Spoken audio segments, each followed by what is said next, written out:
Welcome to the Lodge. From the riverbanks to the end zones, we're diving deep into everything that matters most to the colony. You're listening to State of the Beavers. I'm your host, Brian, and whether you're a diehard alum, a nature enthusiast, or just here for the ecosystem, we've got you covered. Today on the show, we're breaking down the latest headlines, checking the pulse of the community, and asking the big questions that define our state today. Grab your gear, a beer, and settle in. It's time to gnaw through the noise. This is the State of the Beavers, starting right now.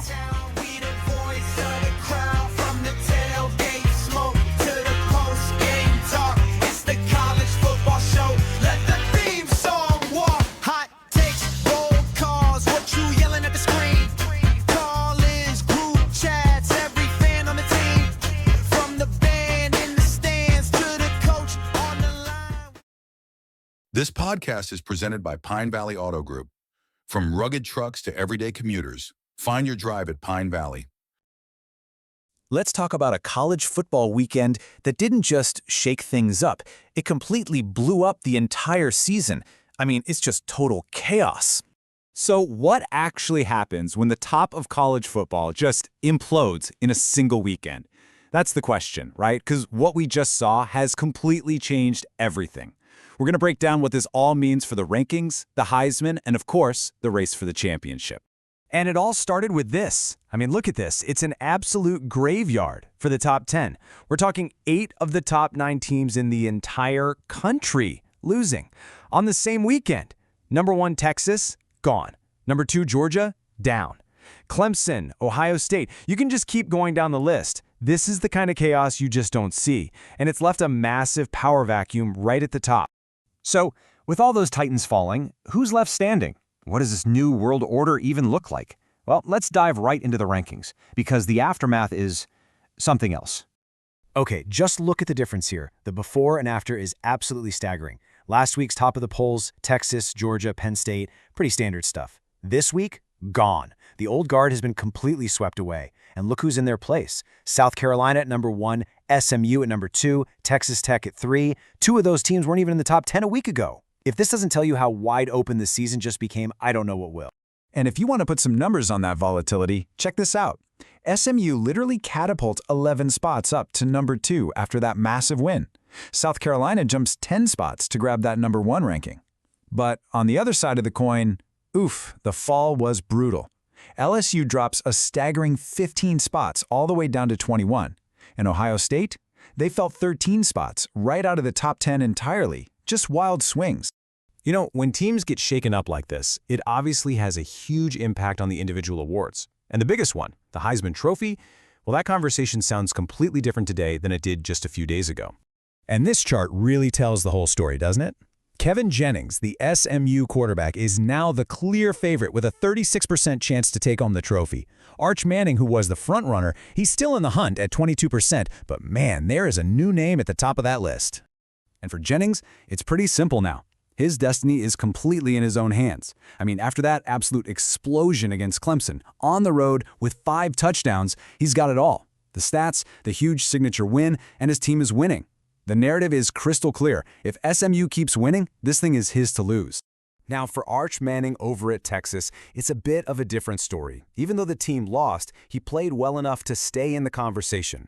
He's got the name, he's got the stats, but now he's playing from behind. He's chasing. The feeling is he needs a massive primetime win to jump back over Jennings and reclaim that top spot. Okay, so individual awards are cool, but this all builds to the biggest question of them all, right? The college football playoff. Who's in, who's out? And with the new 12-team format, this weekend's chaos has given us a completely new picture. So real quick, just a refresher on how this new 12-team thing works. You get the top 5 conference champs, they're in automatically. Then you take the next 7 highest-ranked teams to fill out the field. And the really important part, the top 4 conference champs get that all-important first-round bye.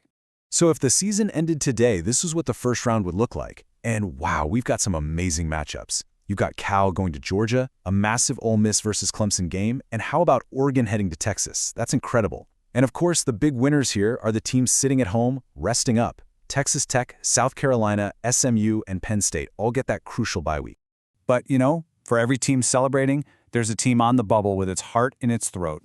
Look at this list of the first teams out. Duke, Iowa State, BYU, Oklahoma, Ohio State. That is a killer list of really, really good teams.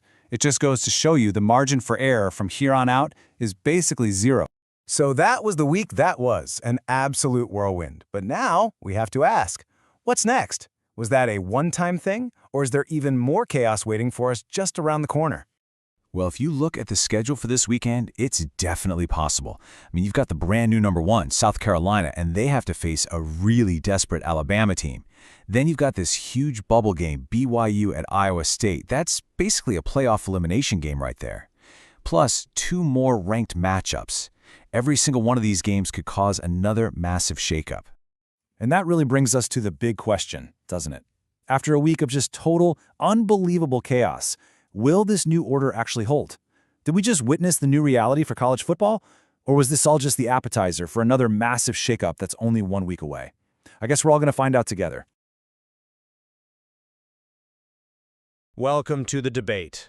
So today we are looking at the absolute wreckage of what happened in Week 8. Oregon State 52, the 7th-ranked Iowa State Cyclones 24. On the surface, I mean, this looks like the total vindication of head coach Caleb Ward's architect philosophy. He benches a talented quarterback, he reshuffles the whole deck, and seemingly builds a contender overnight. So the question is this the new reality? Or was this just a statistical anomaly fueled by some unsustainable luck? I see this as the proof of concept we've been waiting for. And I see a mirage. I mean, look, the win counts. I get it. They're 6-1. But the way it happened, scoring 21 points on special teams and defense before the offense really even, woke up, that masks some massive holes. We learned absolutely nothing about whether this team can actually move the ball when a game is tight. I get the skepticism, I do, because the start was insane. But you have to look past the chaos to the decision-making. The real story here isn't just the defensive touchdowns, it's the quarterback switch. Ward pulled Malik Murphy, who, yes, has all the physical tools in the world, but was playing reckless football. And he inserted Gabari Johnson. And why? Because the architect philosophy is about structure over star power. Ward needed a manager, not a gunslinger. And Johnson delivered. I mean, he missed exactly one throw all night. That kind of near-perfect efficiency is what stabilizes a program, not just luck. Okay, but how can you call it stabilizing when Johnson basically played a cameo role in his own movie? I wouldn't call it a cameo. He threw the ball 14 times. You simply cannot evaluate a quarterback or an offensive system when you are gifted a 21-0 lead in the first 5 minutes. That was an offensive execution. That was lightning striking 3 times in the same spot. You had a 98-yard kickoff return and then 2 defensive fumble recoveries for touchdowns back-to-back. That's a lottery win. It's not a game plan. You call it a lottery. I call it opportunistic. Great teams force those errors. But let's go back to the quarterback for a second, because that's where the architect vision really shows up. You said Johnson only threw 14 times, but that's the whole point. Against Duke, Murphy threw 3 interceptions because he was trying to play hero ball. Johnson took what the defense gave him. He didn't force the issue. And that discipline is what allowed Anthony Hankerson to carve them up for over 150 rushing yards. When your quarterback isn't turning the ball over, your run game becomes lethal. That is a sustainable formula. A ground attack is easy to sustain when you have a 3-score cushion and the opponent is completely desperate. But let's talk about that Duke game you mentioned. That is the counterpoint everyone is ignoring. When Oregon State fell behind in that game, the system collapsed. We still don't know if Ward's Bible scheme, that rigid, scripted approach to play calling, actually works when you have to drop back and pass to catch up. And Iowa State actually outgained Oregon State. They put up over 400 yards of offense. If those fumbles don't happen, this is a shootout. And I just don't think a quarterback throwing for 170 yards keeps up in that scenario.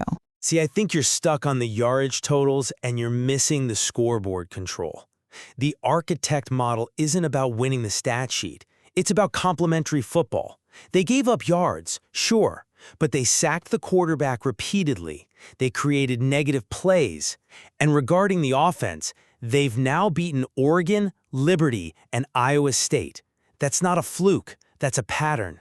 Hankerson crossing 1,200 yards on the season proves they can dictate the terms of the game. They don't need to throw for 400 yards to win. They don't need to throw for 400 yards when the defense scores twice. I'll grant you that. But that is not going to happen every Saturday. My concern is that they are relying on these sparks, these kickoff returns, these defensive scores, to mask an offense that is still struggling to move the ball consistently through the air. They rank near the bottom of the country in passing yards. So heading into this Arizona game, if that spark doesn't light up early and they have to play a standard game from behind, I'm just not sure the structure holds up. I think you're underestimating the confidence this gives a locker room. At 6-1, with a defense that generates pressure and a quarterback who protects the football, they've found an identity. They've become, as the old scouting report suggested, who they could be. It might not be flashy in the box score every single week, but it is winning football. It was a spectacular win, no doubt about it. But relying on miracles is a dangerous way to live. Until I see them execute a 2-minute drill or come back from a real deficit without special teams heroism, I'm just seeing a house of cards. Well, Arizona's up next, so I guess we'll find out if the house stands or if it falls. That we will. That's the gamble. Welcome to Corvallis, Reser Stadium, home of the Oregon State Beavers. As we'll see a squad from the Big 12, the Arizona Wildcats, taking on a team from the Pac-12, the Oregon State Beavers. For EA Sports College Football, I'm Reese Davis, joined here in the booth by David Pollack and Jesse Palmer. And guys, let's get this thing started. The Beavers will kick it off to get us underway.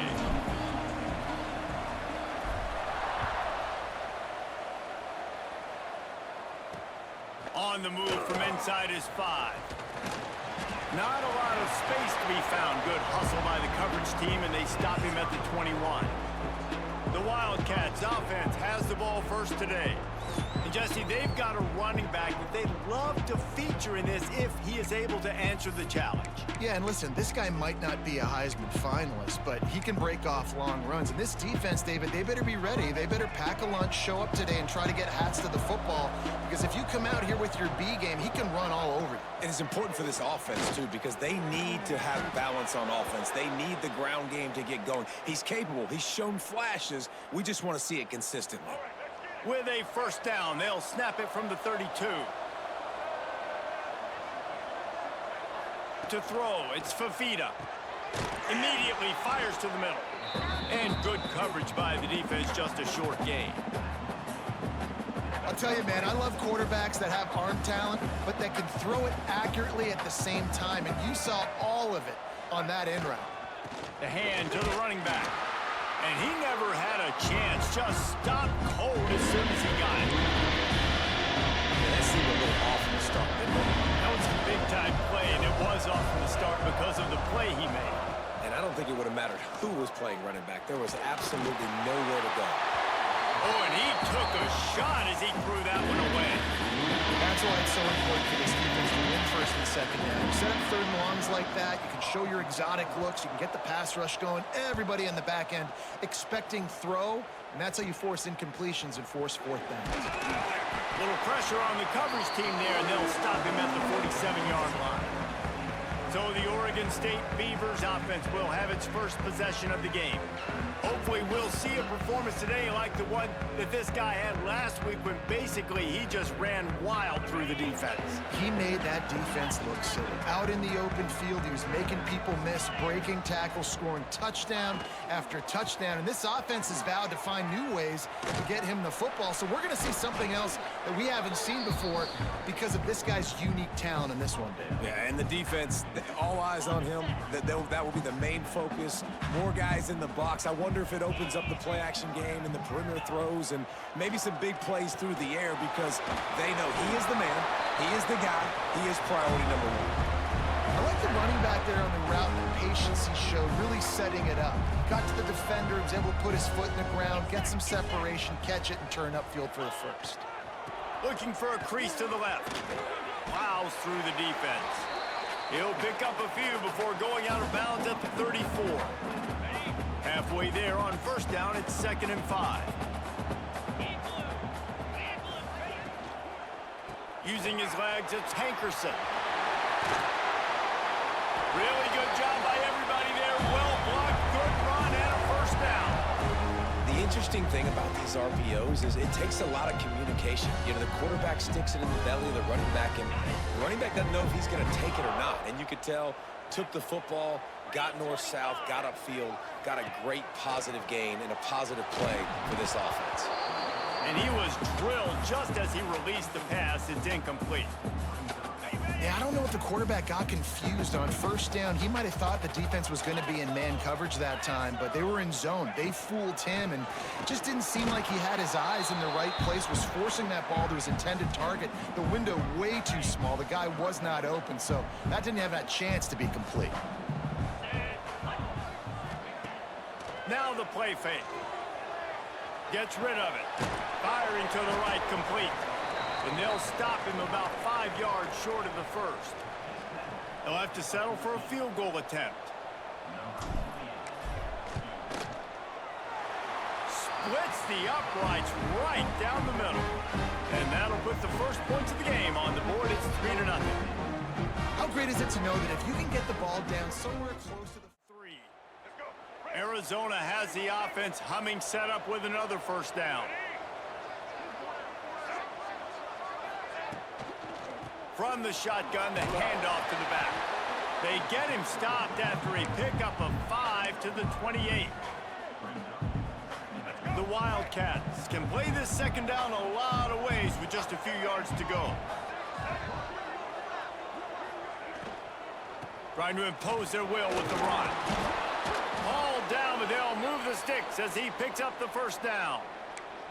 I like the adjustments from this offense from first possession to second. Like first possession, you could tell maybe a little bit nervous, maybe just not starting the way they wanted to, didn't script the plays, but now putting a good drive together, a good response from punting last drive.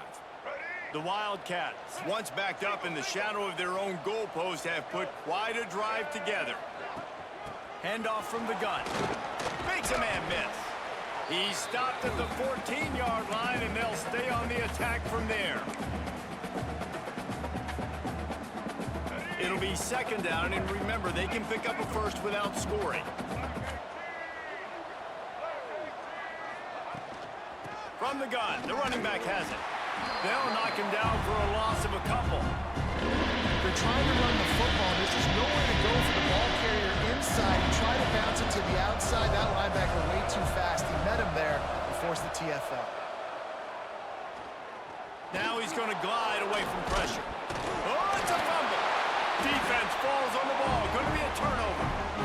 And man, I love my quarterbacks that want to make plays and make those big plays and scramble around and get away from people, but you got to tuck that football away when you're going to run through arm tackles and people are around you diving. Make sure you got that thing locked up. He did, and the defense took advantage of it.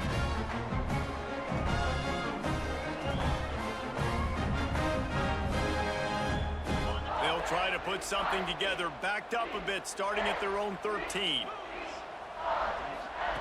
Johnson wants to throw it. Back open in the middle. And after the tackle, we are headed to the end of the first quarter.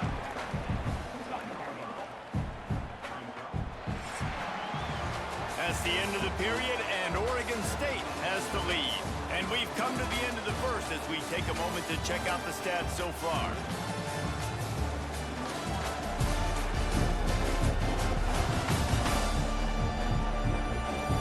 Now to see if these guys can get back in the game in the second quarter.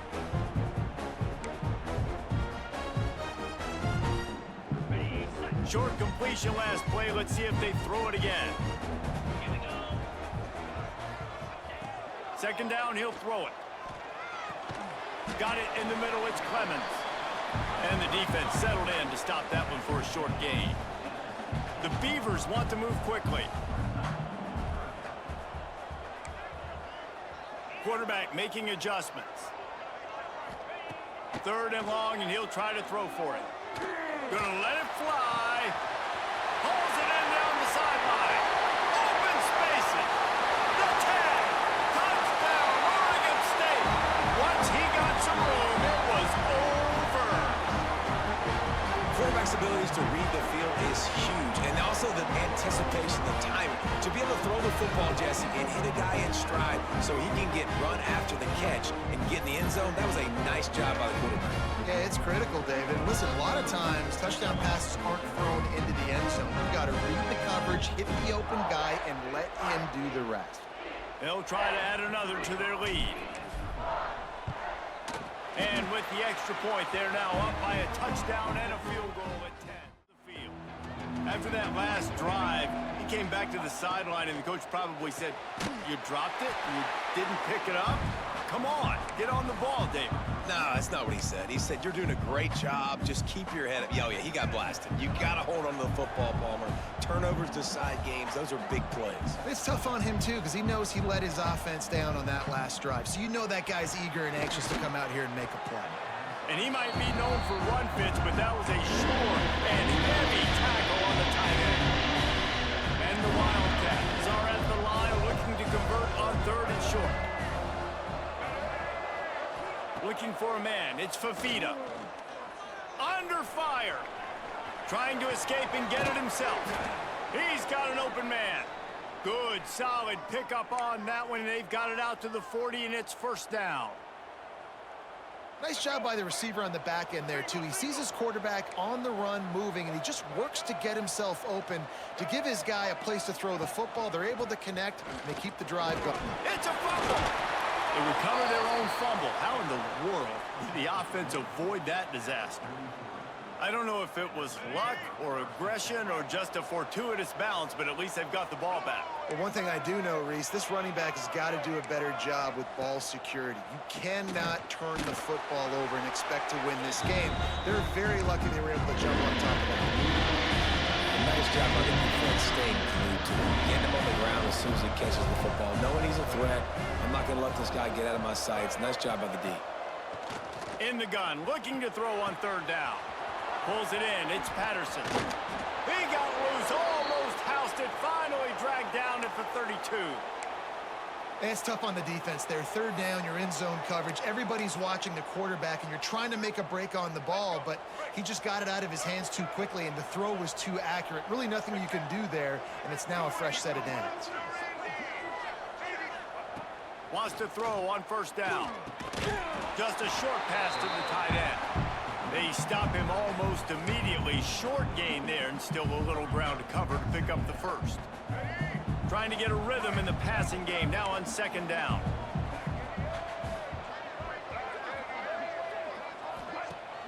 They'll run play action. Throws to the wideout. Got him downfield.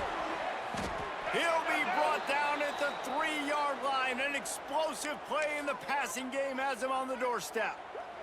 Arizona lines up with a 1st and goal. The corners are walked up tight.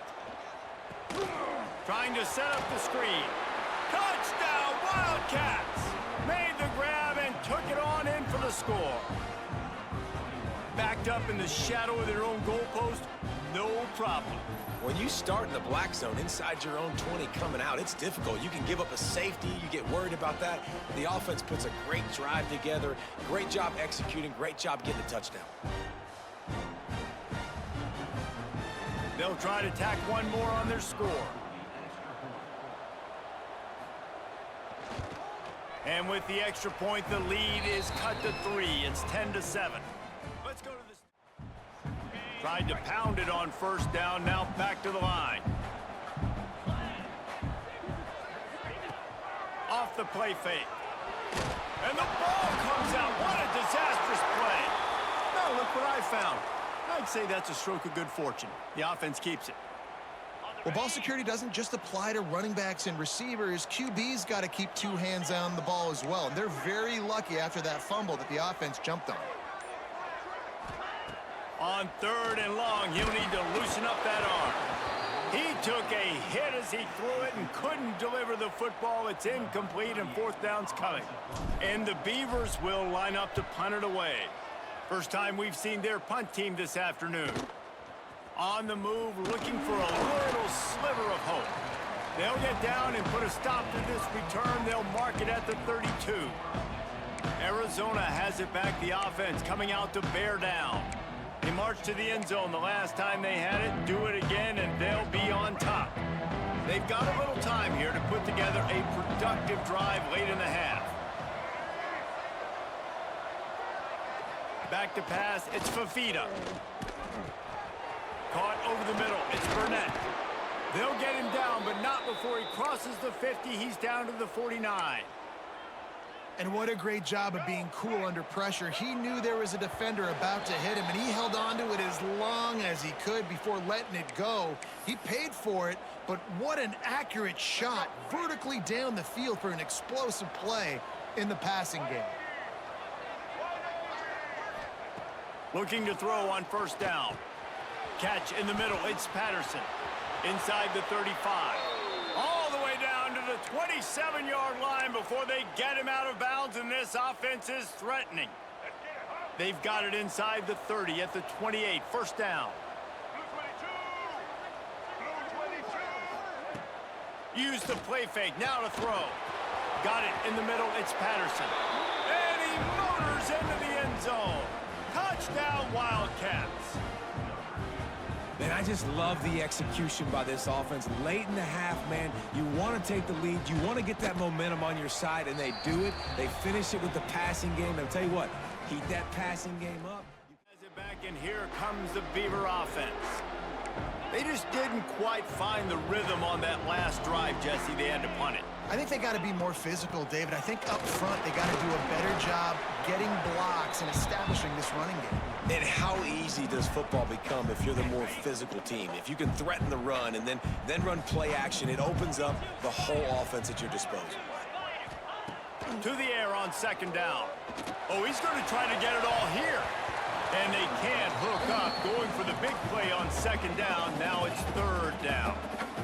The offense just has not been able to find a way to get their rhythm going here in the first half. We just haven't seen it in the passing game. That was a really good example of it again. If they're going to score more points in the second half, they've got to make some adjustments here at halftime.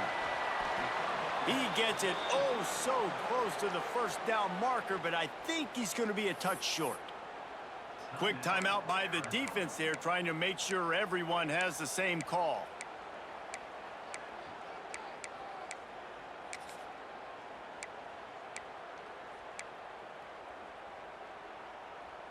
They're in their own territory, but they are undeterred. 4th and inches, and they'll go for it. He'll keep it on the sneak.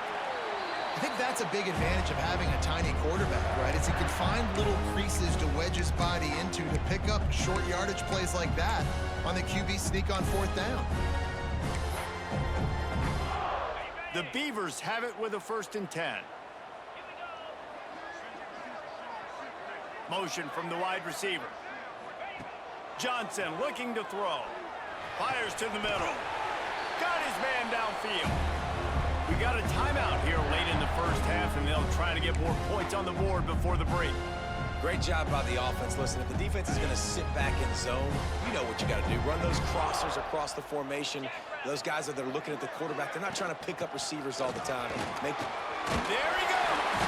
Picks up the first down, still moving. And the defense finally makes the stop after the sweet run and good gain. Off the play fake on first down to throw. Bought a little time, lets it go. He'll grab the throw to the sideline and step out of bounds after picking up a few. I don't know what you want me to do. I mean, this guy is unbelievable. He's just got such elusiveness. You see him, he's getting outside the pocket, he's making you miss, and then all of a sudden, he's throwing completions. I got no answers for him. The Beavers in a good spot here with 2nd and short. Wants to throw, he's working against the clock. Trying to make magic with his feet.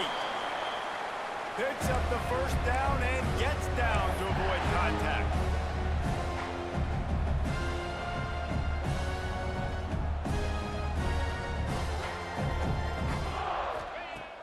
The play action fake. He unleashes a long one. And it won't make the connection going for the big play. I think for the quarterback, he's going to have to be so good with his eyes in this game. You're going up against one of the best defenses in the country. You've got to look guys off, especially when you're trying to throw to your primary target like he was on that last one. Got it behind the line. It's Clemens. There's a timeout on the field. Tight game here late in the first half.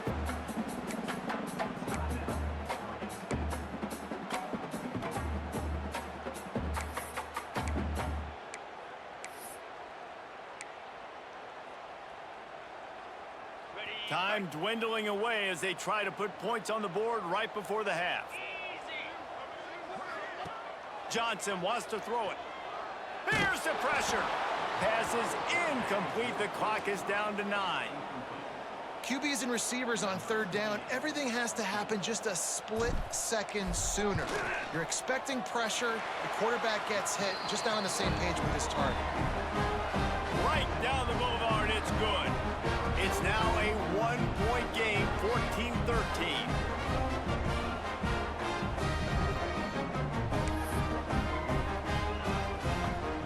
So they get the late field goal right before the half, and not much time after this kickoff for an answer. And it'll be a touchback. The ball will come out to the 25-yard line.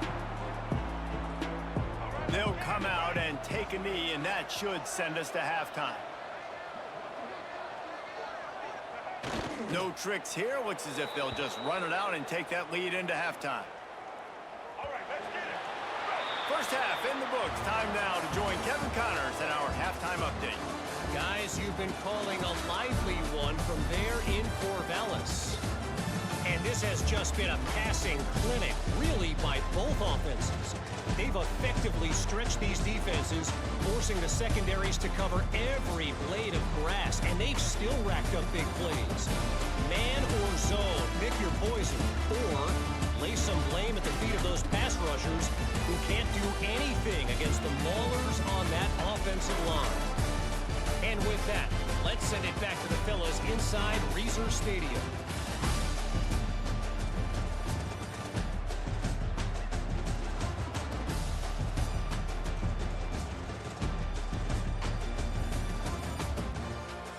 Thanks for that breakdown, Kevin. This segment is powered by our friends over at Castor and Cask Brewing Company. When the day's work is done and the dam is secure, there's only one way to wind down. Located in the heart of the valley, Castor and Cask is craft brewing with a wild side. From their award-winning Log Jam IPA to the smooth, dark Muddy Bank Stout, every pint is brewed with local hops and mountain-fed water. It's crisp, it's refreshing, and it's earned its place at the top of the food chain. Whether you're celebrating a big win or just cooling off after a long haul, head down to the tap room and tell them the lodge sent you. Castor and Cask Brewing Company, respect the river, drink the beer.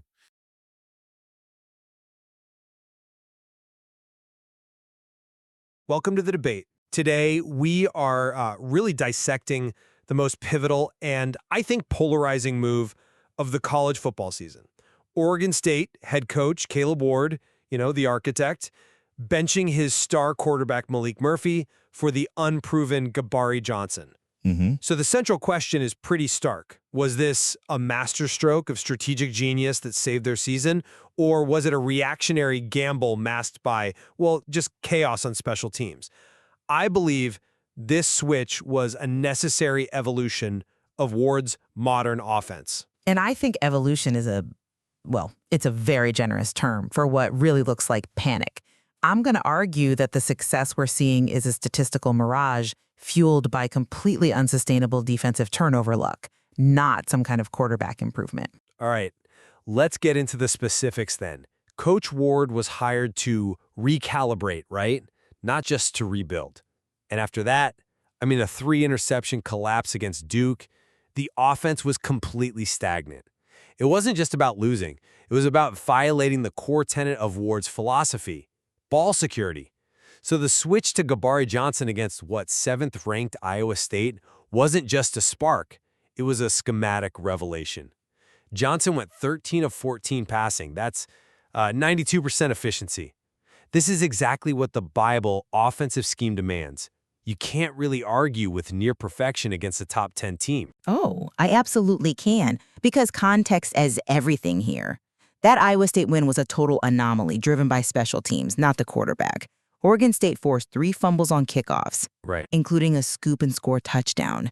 When you start your drives on the opponent's doorstep, of course your efficiency metrics are going to be inflated. Let's not forget Malik Murphy led this team to a 42-10 destruction of Oregon earlier this season. Abandoning a QB with that kind of vertical ceiling because of one bad game against Duke, it just feels reckless. And if you look at the game happening right now, they're trailing Arizona 14-13 at halftime. I think we're seeing the reality check. I see why you focus on the lucky bounces, I do, but you're ignoring the offensive fluidity that Johnson unlocked. Against Iowa State, the offense put up 392 total yards. Anthony Hankerson rushed for 163 yards and 3 touchdowns. That doesn't happen in a vacuum. Johnson's mobility, it froze the linebackers and opened up the run game in ways Murphy simply couldn't. It's not just about the throws, it's about the whole geometry of the field. But is that geometry sustainable? I mean, you mentioned the yardage, but look at the halftime stats against Arizona right now. They are a dismal 1 for 5 on third downs. That spark is already flickering. The only reason they are even in this game is a single 84-yard bomb to Trent Walker. Aside from that one explosive play, Johnson is struggling to sustain drives. When you strip away the special teams miracles, you're left with an offense that just can't consistently move the chains. But that 84-yard play is exactly the point, though. It shows the capability is there. I mean, Ward has said it himself. You don't need to beat them in recruiting. You need to beat them on Saturdays. Murphy's 3 interceptions against Duke violated that mandate to win with less. You cannot turn the ball over. Johnson protects the football. 0 interceptions against Iowa State and 0 so far against Arizona. He manages the risk, and that allows the rest of the team to function. I'm sorry, but managing risk sounds a lot like being limited. Murphy had explosive potential. Look at the 4 TDs against Bowling Green. He could take over a game. Johnson is sure he's managing the game, but he's relying on a defense that is ranked 19th nationally to keep him afloat. The defense and the special teams like Zach Ricard's 98-yard return, they're carrying this team. They are masking offensive limitations that are going to get exposed against a disciplined defense that doesn't just fumble 3 times in a quarter. I would frame it differently. The quarterback switch allows that elite defense to rest. Under Murphy, the turnovers put the defense in sudden death situations over and over again. With Johnson, even if they punt, they are flipping the field. That is complementary football, and that is what's turning a stagnant unit into a 5-1 contender. That's a compelling point. But have you considered that they are winning despite the offensive inconsistency, not because of the quarterback change? I mean, look at Arizona's Noah Fafita on the other side. He is 15 of 17 and controlling the tempo. If the defense cracks, Johnson hasn't shown he can win a shootout without a bunch of help from special teams. The tight margin in this game right now suggests the magic is wearing off. Well, we will see. I maintain that Johnson brings the stability and the efficiency required for Ward's recalibration. He is executing the system as designed, high completion percentage, protecting the football, and letting the run game eat. And I maintain that the architect is gambling with a lower ceiling. I think we can agree on this. This second half against Arizona is going to determine if Ward's gamble really pays off. Absolutely. There is still much more to explore in this playbook. Arizona will kick off to get the second half underway. On the run from inside his own 5. Nice job executing all of the assignments as they put a stop to that return at the 22. Oregon State takes over, ready to send the offense onto the field.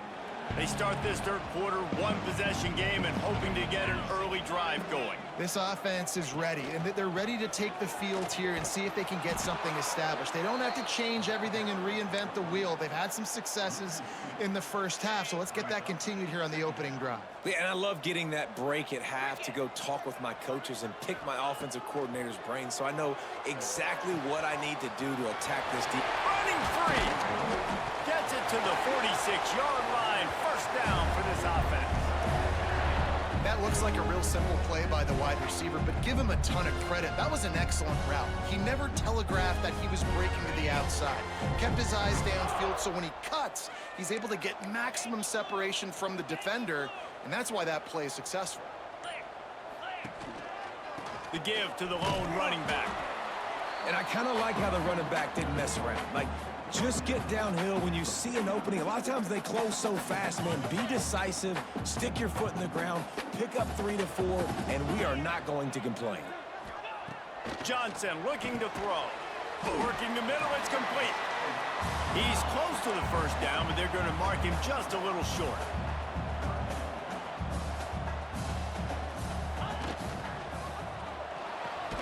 looking to move the chains. They throw it complete to the left.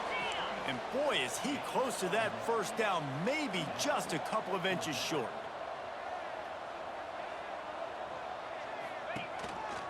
He'll run for it. They make the stop, but he'll have enough yardage for a first down.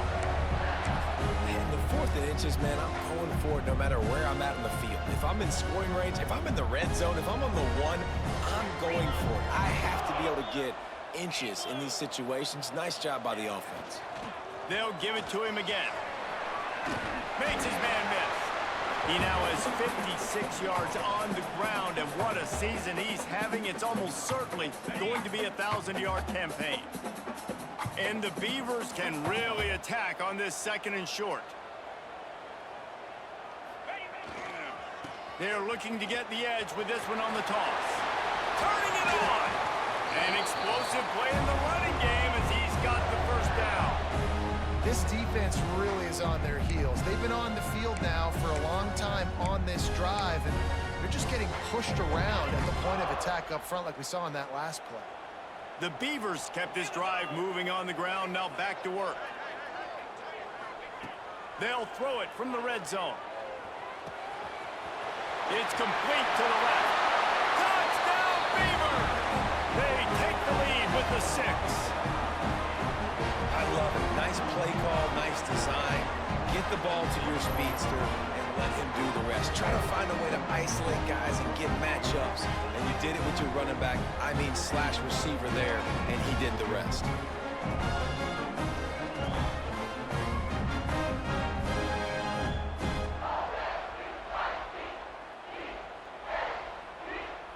Let's see if they can roll snake eyes in a good way and get the deuce. Trying to pound their way in. This time he'll be stopped short of the goal line. So after scoring the touchdown, he tried to tack on the 2-point conversion but was denied. Kickoff unit is out there again, and this crowd is feeling themselves after that last drive. Here he comes from inside his own 5. Oh my goodness, he's still moving. And the returner will be dragged down. Arizona sending the offense onto the field.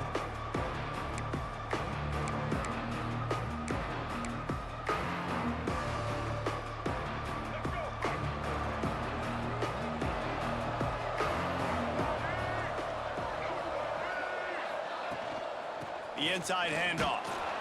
And he is just engulfed at the line by this giant defensive tackle. Another tough run for this offense, and I think a big reason why they're down on the scoreboard right now is they just haven't been able to get this guy going. They've tried to give him the ball a lot. It just hasn't paid off, but you get the feeling, too, if they are going to crawl back in this one, they need him to break one off, and it just takes one play for this guy. Don't be impatient. You got to keep giving him the football. Motion from the wideout. To the air, it's Fafita. Fires left. Or did he find a hole in that secondary? Oh, he's got some space. They bring him down, but the big play will move the sticks. Well, how about the offense setting that play up? We've seen earlier in the game a couple shorter throws. They're just trying to suck those safeties closer to the line of scrimmage, anticipating that they would get an opportunity to take a shot. They called the perfect play at the perfect time right there. Now he's got it all the way down to the 21-yard line, and they are threatening on first down. Well, he does a really nice job buying time, and I love the awareness there, understanding no one's open downfield, knowing where the sticks are, and he's able to use his athleticism to get that first down. They make the stop after a pickup of 3, balls at the 18. Man, it's really hard to control the running game if you don't control the line of scrimmage. And how about the defensive line doing a great job attacking those guys up front, not open up lanes to run through. Nice job. That's a fumble. Picks up the ball and tries to make something of it. He'll be brought down, but he was trying with everything he had to turn that disaster into a first down and came up a little short. Doesn't it always seem like that ball is on the ground for like 30 seconds? You got 17 guys running at it in slow motion. Like, I got to get the football. Offense, very lucky to get that football back. And you know the standard is indisputable video evidence, and the officials will change the call. They'll go to the air on 3rd and short. And the incomplete pass will bring up 4th down. You got to give the defense credit on that play, taking everything away, forcing the incompletion. Now it's decision time. 4th and short, and you're in field goal range. What do you do here? Right down the boulevard. That slices the lead to 2. And you want a touchdown, and you want to be aggressive, but, man, right down the middle, that obviously gives me some confidence. Down the We'll stand to the game, and we'll start with a 1st down.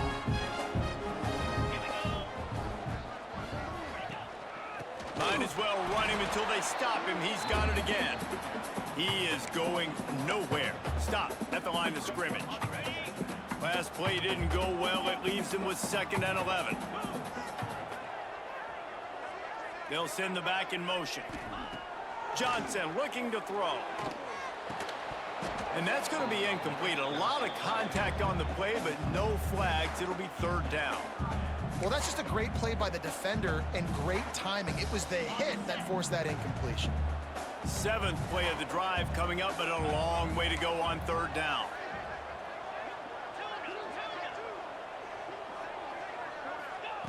From the gun, wants to pass. Oh, they're after him. He gets the job done, picking up the 1st down, then getting down. That's such a gut punch if you're the defense, because you're trailing in this game. You've got to find a way to get off the field on 3rd down, but you can't stop the quarterback scramble. He's just been making plays in this game in critical moments, none bigger than that one right there with the lead late in the game. A little too anxious along that offensive line. That'll be a false start. False start on offense. So the decision has been made, and the coach will take the penalty. Pushed back behind the chains. It's 1st and 15. Use the play fake. Now to throw. Fires on the move. Makes the grab. And he wanted to score badly, but the defense wrestles him down at the 2. So this offense has the lead. They have the ball. They have the clock on their side and a chance perhaps to put it out of reach. Barrels ahead. And he takes it in for the score. Touchdown, Oregon State. Mano a mano, the offensive line gets it done, driving the defense back, creating an easy lane for that running back.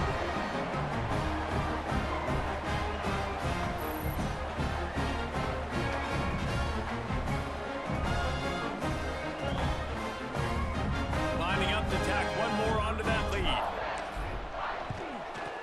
And the extra point is good. And let's check in with Kevin Connors in the studio. Big 12 country, you'll hear about it here. Thanks for the update on that one, Kevin. Let us know when it goes final. They'll ride the running back and leave it with him. It's a fumble on the play. Oh, the offense lucky to fall on that loose football. And it looks as if they've buzzed down. Replay wants to have another peek at that last play.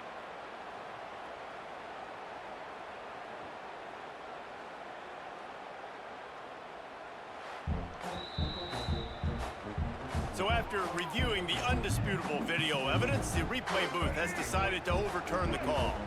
So now it's 2nd and long. Off play action. Looking down the middle. Picked off. What a play to set him up. Couldn't find much breathing room to return it, but the interception has this offense in business at the 27.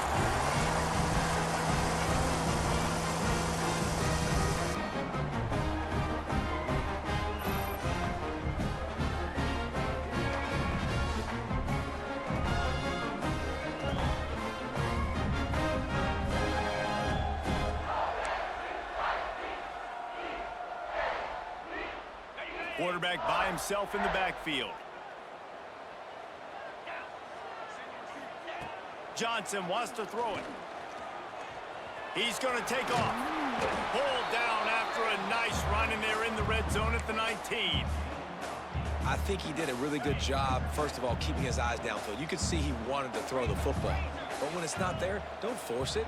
Tuck it down, get some positive yards. They'll run it from the gun. He's wrestled to the ground right at the 15-yard line, and a big red zone opportunity here. Well, the defense didn't blitz. They didn't have everybody in gaps, and the offensive line took advantage of the point of attack, getting some push, opening up a hole, and the offense ripping off a nice run there. Pressure coming. They get enough rush, and it pays off. The sack at the 20. How about this defense coming out aggressive on first down? They're in the red zone. They're like, no, we're going to take the fight to you. Now setting up a second down and long and putting them in a great position to be successful.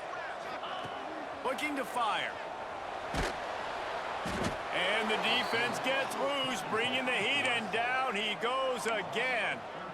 The pocket broke down, and the quarterback had to take the sack. Really impressed by this pass rush, Reese. Just guys winning their individual battles one-on-one up front. They're able to get to the quarterback. He'll pull it down. What a play by this defense, and they stop him short. It'll be 4th down. So here we are on 4th down, and this field goal kicker is going to face all the pressure in the world. Never a doubt. And that lead grows even bigger. Coming out to bear down. One of the most valuable things a quarterback can have, David, short-term memory. Just forget that last pick. You're dang right. Clear the mechanism. It's over, move it behind you. Some players can't do that real well, and it leads to more mistakes, Jesse. You got to just forget about it and move on. And I think the coaching staff can help him too, David. I think you can get the running game going here and also give him some easy throws. Back to throw. It's Fafita. Snagged out of the air. No chance to run, but still a good gain. And the Wildcats come to the line in the hurry-up.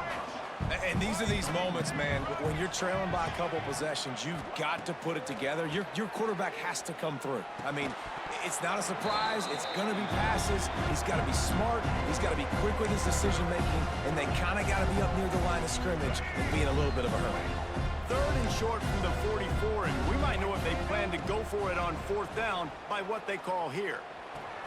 Fires to the big fella. Smashes through the tackle. They'll move the chains. Good execution on 3rd down. They've got it at the 41. Well, down 2 possessions. Good news is you get the completion. Bad news, though, did not get out of bounds. You know right now, saving the clock. That is at a premium for this offense. He's finally shoved out of bounds at the 23-yard line, and a big pickup on that one. All right, let's get it. Arizona comes out with another 1st down. To the air on 1st down. Quickly out to the tight end. And that is good versatility there, and a big hit from the backer in pass coverage. Arizona will try to pay off this red zone trip. Wants to keep it in the air. Gets it out fast. They're able to get him stopped just shy of the 1st down mark.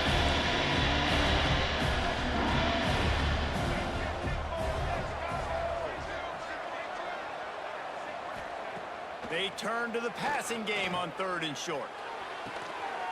Touchdown, Arizona! Made the grab in the end zone for the score. Like a Thanksgiving turkey. They're just being carved. No shot. They have no idea how to get in this quarterback's head. He's on fire. Everything he's doing is working defensively. We got to figure something out. We got to try to do something a little bit different, bring more pressure. At this rate, shoot, he's on so much fire, you might as well just send everybody. Blitz everybody, live with the results, because everything else ain't working anyways. He'll bring it out. It's Carr. Didn't find any crease in that kickoff coverage. Left for the defense to get it back and go march down the field. So let's dial up our best play offensively. Let's make sure our best players are touching the football here. It's one thing to execute early in the game. Tight ball game, right at the end. You need the clutch plays. These guys deliver. You can't teach that gene. You have people that can focus in the moment, or they can't. Great job by the team, staying focused, understanding it's a close battle, win those one play at a time, and then look up, and then, heck, I got the win. Yeah, David, they just had ice in their veins, and you can tell there's tremendous leadership on this football team. Guys can step up, and in the huddle, they can make sure that everybody else is focused. Welcome to The Debate. Today, we're digging into the real story behind Oregon State's mid-season turnaround under head coach Caleb Ward. After a really shaky start, the Beavers, they dismantled the number 7 team in the country. So the question is this a coaching masterclass, or is it basically a house of cards? I'm arguing that Coach Ward's bold moves prove his system is finally, and I mean finally, clicking. And I'm going to take the opposite side of that, because when I look at the tape, when I look at the numbers, I see a team living on the absolute edge. You call it a masterclass. I see high-variance chaos that's covering up some really deep flaws, especially on defense. Okay, but you have to start with the decision-making. I mean, going into that Week 8 Iowa State game, the season felt like it was slipping away. And Ward makes that huge call to bench his starting quarterback, Malik Murphy, for Gabari Johnson, who, nobody had really seen play. People called it a panic move. Ward called it a spark. And what happened? A 52-24 win. Johnson went 13-14 to start. That, right there, validates Ward's entire philosophy. It's not about the 5-star recruits. It's about beating them on Saturdays. Okay, hold on. Let's contextualize that 52-24 score for a second. That game wasn't a strategic masterpiece. It was, frankly, a statistical anomaly. You had a 98-yard kickoff return for a touchdown, followed immediately by 2 not 1 but 2 fumbles on the next kickoffs that were returned for scores. That's 21 points from total special teams meltdowns. That's the definition of unsustainable. If you want the real floor of this team, look at the week before, the loss to Duke, where Murphy threw 3 picks. You can't bank on magic every single week. Great teams make their own luck, though. But fine, let's isolate the offense. Let's talk about that QB switch. You can't just dismiss the stability that Gabari Johnson brought. With Murphy, the offense was actively giving the game away. Johnson comes in, and he's surgical against Iowa State. Then against Arizona, a must-win game. Does he shrink? No. He throws an 84-yard bomb. The offense went from turnover-prone to explosive. That isn't variance. That is a clear upgrade in execution. It was an upgrade for 1 week, sure. But is it a permanent fix? I mean, we're talking about an incredibly small sample size. And yes, the 84-yard pass was electric, but let's not forget he also fumbled in that Arizona game. This is still a very young quarterback trying to manage Ward's Bible, which is a notoriously complex playbook. My whole concern is that they are just living off the big play. If those explosive plays dry up, does this kid have the experience to grind out a 12-play, 75-yard drive? I'm not so sure. But see, he doesn't have to. And that's the genius of this recalibration.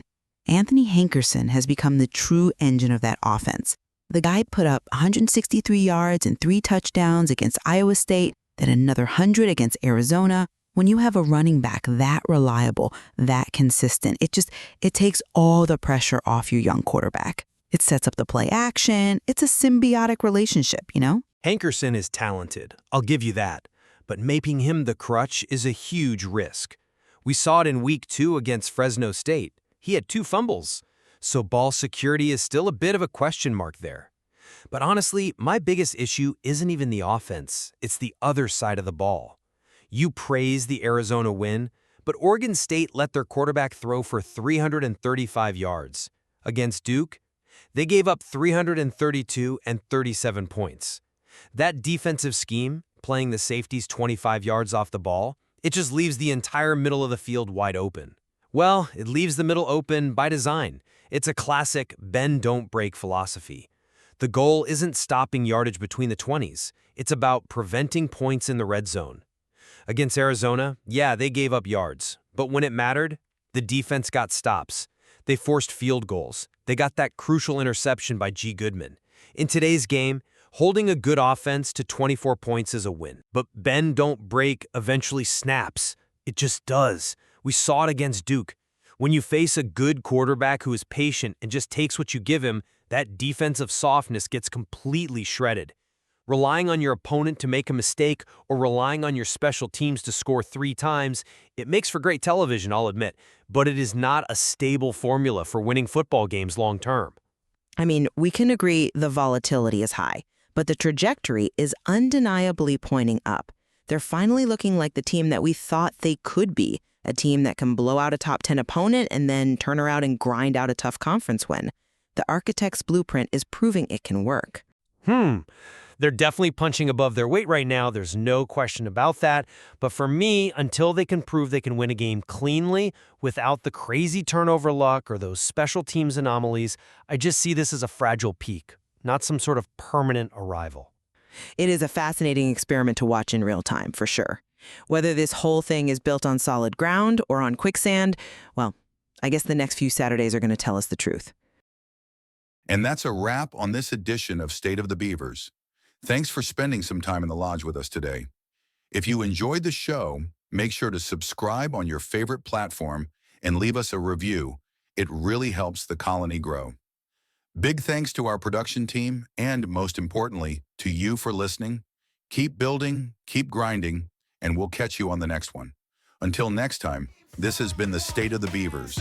Stay sharp out there. We live every snap, every loss, every flex, and record, hit subscribe, let it ride, let it rock. When you hear this beat drop, you know it's kickoff o'clock. Sun on the logo, helmet on the desk. We live every snap, every loss, every flex, and record, hit subscribe, let it ride, let it rock. When you hear this beat drop, you know it's kickoff.